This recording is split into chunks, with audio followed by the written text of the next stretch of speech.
Ako yung pinakamatagal. So ako yung susundin nyo dito. Tapos nakikita ko siya pala yung bumababa.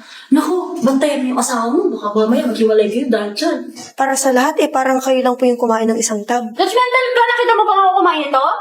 Hoy! Baka salta mo pa lang, akala mo kung sino ka. Matanda na ka ng lalaki dito. Di ba bawal yung jowa? Hoy! Yan. Pinatay ko na. Kayo na tayo magkwentuhan, no? So, Apple, dito yung bahay, ha? Papakilala ko sa mga kasama mo dito. So,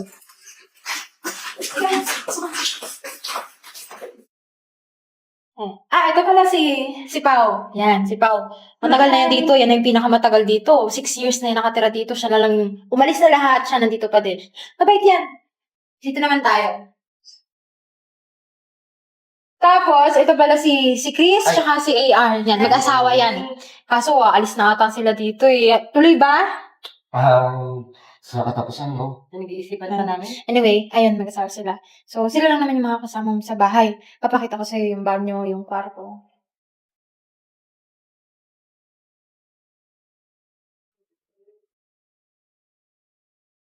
Uy, parang ang saya nyo. Ay, ante.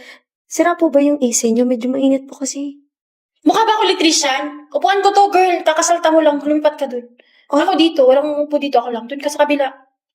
Ate, bakante naman yung kabila. Pwede doon na lang kayo. Ikaw yung bago. Ikaw yung lumipat. Tayo. Ako yung pinakamatagal. So, ako yung susundin nyo dito. Tsaka isa pa. Dahil bago ka lang, pagsasabihan kita. Yung oras ng pagliligo, mag-stick ka sa oras na yun. Huwag kang palipat-lipat. Lalong-lalo na sa oras ng ligo ko. Siguro naliligo ako na 1 oras kalahati. Tapos ikaw, bawal yung jowa dito, ha? Huwag kang dadala ng jowa. Pag nagluluto ka, dapat hanggang 6 p.m. lang. Pag nagluluto ka, bawal yung daing. Nandidiri kami. Ante, bakit may mag-asawa? Kung bawal mag-jowa dito. Kaya nga pinapalis na yan sila, di ba? Hindi yan sila magtatagal. Ang alam ko may notice na yan. Kaya ikaw, kung may jowa ka, huwag mong dadalhin dito. Hindi pwedeng ganun. May pinapanood mo, ayoko yan. Gusto ko yung Pilipino na palabas, pag nanonood kayo yung pang-ibang lahi. Lumipat ka nga dun, upuan ko to. Sa susunod, huwag kang upo dito. Akin lang to dito. Wala namang pangalan. Ayun oo, bakante, ante. Ang masusunod ako yung nakakatanda, malis ka dyan. Bilis! Ang bagal-bagal mong kumilos! Magkasama pa ako. Kasama pa ako lang. Pa! Babe, Oh, saan punta mo? papasok na ako sa work. Di ba wala kang pasok ngayon? May pasok kami, pinapasok ako ng boss ko. Nga pala, babe, pinagluto na kita. Saka, pinalansya ko na yung mga gamit mo, ha? Sige. Sige na. Okay, Bye. mga anong oras ka uwi? Maya, mag-ano din ako, mag-out din ako ng maaga. Basta, ano lang kita, message kita, okay? Hanggang na, okay na. Ingat ka, ah. I love you. Uy, Chris. Yes, auntie. Atin-atin lang daw, ha? Narinig ko si AR kanina. May kausap dun sa CR. May tumatawag. Di ko alam sino na naman yun. Siguro kliyente niya po. Tsaka isa pa. May nagsusundo dun sa baba. Kung sino-sino sasakyan yung dumadaan dyan sa parking lot. Tapos nakikita ko siya pala yung bumababa. Naku, bantayan mo yung asawa mo. Baka mamaya maghiwalay kayo dahil dyan. Lagi siya nag-Uber pag uwi. Saka, matagal naman nakasama yung asawa ko. Tsaka kilala. Alam ko naman kung ano yung mga ginagawa niya sa araw-araw. Kilalang kilala mo yung asawa mo. Sabi niya, di ba wala siyang pasok? Eh, ba't pumasok yun? Biglaan atang may pasok pagkatapos nung may kausap sa phone. Naku, Chris, makinig ka sa akin, mas nakakatanda ako sa'yo. Isipin mo, yung nakatira dito dati, 10 taon na sila, naghiwalay pa. Kasi yung babae ayun, ng lalaki, habang yung lalaki nandito sa bahay. Naku, nakakahiya. Auntie, kayo po ba? May asawa ba kayo? Bakit mo binabalik sa akin eh? Ikaw nga yung kausap ko. Ako kaya yung mag-asawa kasi ayoko yung mga kabit-kabit. Naku, sensitive ako sa ganyan. Kaya takot akong mag-asawa, mag-jowa. Kaya kasabi ko sa inyo, mas mabuti pa na single na lang kayo. Kasi tingnan mo ngayon, mag-iisip ka, bumaba yung asawa mo, sundan mo kaya para malaman mo. Baka may lalaki na yun. Ganun ba? Sigurado ka ba doon? Oo, yun dun yung sinabi ko sa naunang nakatira dito. Tingnan mo, nahuli niya. Totoo. Sige po, auntie, mauna na ako maghugas pa ako. Huwag ka na maghugas ako na maghugas. Sundan niyo na din. Masusolo ko din yung bahay. Ay, makapagpahinga nga. nakakapagod. Ay, makakakain na rin sa wakas. Ay, auntie, pagkain ko yan Yung kutsinta, kinain mo pala. 2 tab yan Pambaon ko sana yung isa dyan para bukas. Ito sa'yo din? Oh, nandun yun sa may taas ng fridge. Wala namang pangalan mo. Ito. Pagkain to, hindi to nasa fridge. Baka nakakalimutan mo, nilagay mo lang dito. Dito, sa bahay na to, kung anong nasa mesa para sa lahat. Pwede ko, sa'yo na ba? Sige, nagtira pa ako para sa'yo. Ikakala ko para sa amin na yun. Para sa lahat parang kayo lang po yung kumain ng isang tab. Judgmental ka, nakita mo ba ako kumain ito? Hoy! Kakasalta mo ba lang? Akala mo kung sino ka? Ikaw, sa susunod, huwag mong saan nilalagay yan. Ikaw ang burara. Tapos na ngayon, kami yung pagbibintangan mo dito. Siyempre, kinain ka, wala nang pingalang apple. Di dapat, nilagay mo ng pangalan niya. Nakalagay dyan, Lace, hindi apple. Sunod, ilagay mo yan sa lagay ng damit mo, para hindi namin makain dito. Pwede ka huwag na maglagay dito sa mesa. Kasi, actually, nakakadumi. Aganda. Pasensya na, auntie Gumo yan, huwag kang burara.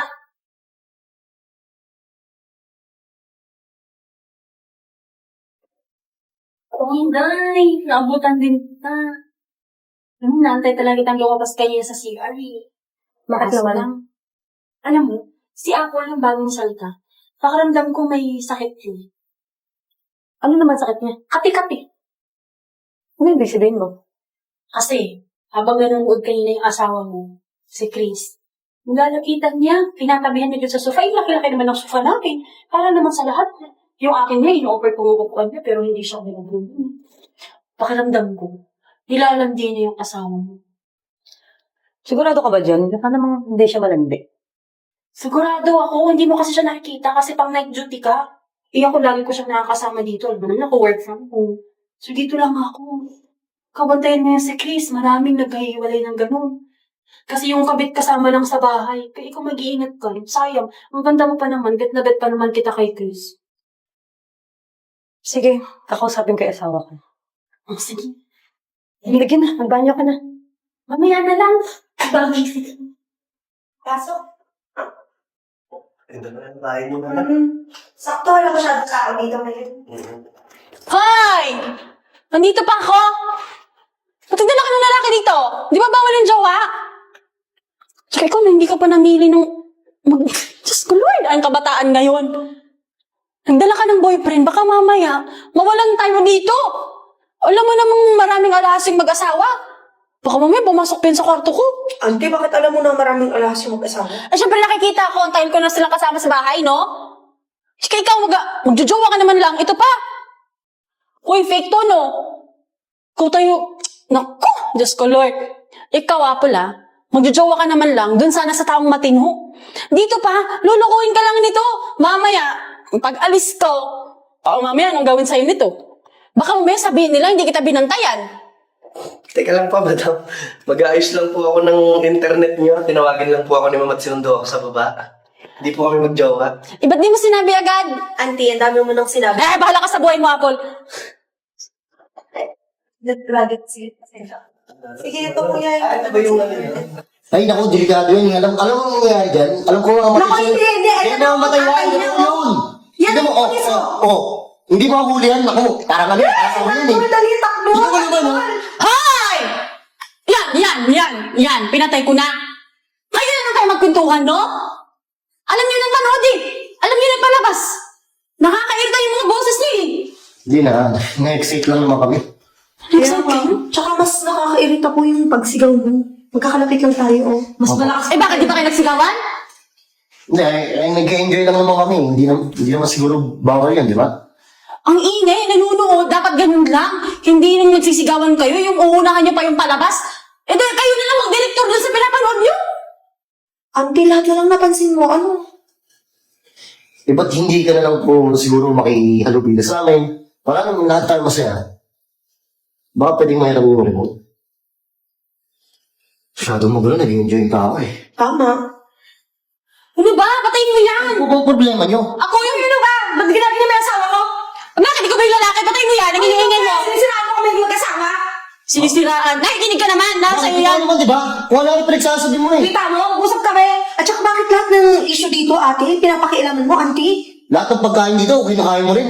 Wow, ako pa! At alam niyo ba, lahat ng nawawalang gamit niyo, nakita ko sa kwarto niya. Tignan mo, yung ugali mo. O, sa pinagbibintangan mo ako? Eh, sino pa ba, ate? Totoo naman, di ba? Kaya nga. Wow, ako, pinagtutulong-tulungan niyo ako nandito, ha? Bakit sino ba? Ang ingay niyo sa labas. Ano nangyayari? Eh, kasi ito, Dan. Itong tatlong to, pinagtutulong-tulungan ako. Bakit? Yun naman, nanonood nga kami. Pinatay mo yung TV, napakabastos mo. Eh, paano naman kasi? Nanonood kayo ng TV, ang lakas-lakas ng TV niyo, nagsisigawan pa kayo. Ano ba? Ano ba gusto niyo mangyari? Ito kasi itong mga to, madam eh. Ano? Binagbibintangan ako. Pinasasabihan ko lang naman na huwag maingay. Baka mamaya mapalayas tayo kasi yung kabila nagreklamo sa mga tayo Totoo ba yan? So, simpleng yung ginawa namin, nanonood ako yung TV, oh. Saka ano ba, Napakabastos mo eh. Yung babae na yan, kaya umaalis yung mga tenant nyo. Dahil sa kanya. Puro paninira ang ginagawa mo, di ba, Han? Pinagsalaan ka nito sa akin. Di ba totoo naman? Ba't di ka makapagsalita ngayon? Puro paninira ang ginagawa mo rito. Huwag ako pa kayo may kasalanan ha. Totoo naman, palibasan, lumalaki ka ngayon eh. Wala kang asawa eh. Puro Oh, paninira ano, ang ginagawa. personalan to? Personalan? Pakialam ko sa inyo mag-asawa kayo. Bakit mo yung pinipersonal mo, di ba? Ano ba? Madam, ganito na lang. Mabili ka na lang. Aalis kami dito o paalisin mo yung babae na yan. Hoy, bakit ako alis? Tagal-tagal ko na dito, ilang taon na ako dito, tapos ako yung alis. Hindi, tama na to. Bakit ako yung tinatanong niyo? Sino ba dapat? Ito! Ha? Tenant yan, di ba? Si Apple?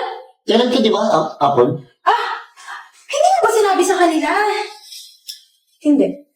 Hindi ko sinabi na ako ang may-ari ng tinitirhan niyo. Oo, siya yung may-ari. Pinagbabantay lang naman ako dito, kaya nga wala akong desisyon, kaya hindi ko mag-alis to eh. Alam mo kung bakit? Kasi ang dami ng mga tenant na umaalis dito basta-basta na hindi ko alam ang dahilan. So nagpanggap ako ng isang tenant para malaman kung totoo. So, madam, alam mo na kung ano yung mga dahilan. Of course, isa lang naman na may dahilan. Pao, ayoko na magpaliwanag. Siguro sapat na yung mga inasan mo dito at pinakita mo sa akin. Makakaalis ka na. Huwag mo akong papalayasin, ako mismo alis dito, mapagpanggap ka. Sa ilang taon ko dito, para yun akong ginawang katulong dito, magbantay. Tapos ngayon, ganyan yung sasabihin nyo, makakaalis na ako. Huwag nyo na akong papalayasin dito. Hoy, ganito sinabi namin ha. O, yung ilaw ng kwarto namin, ha? Siya, ano kayo?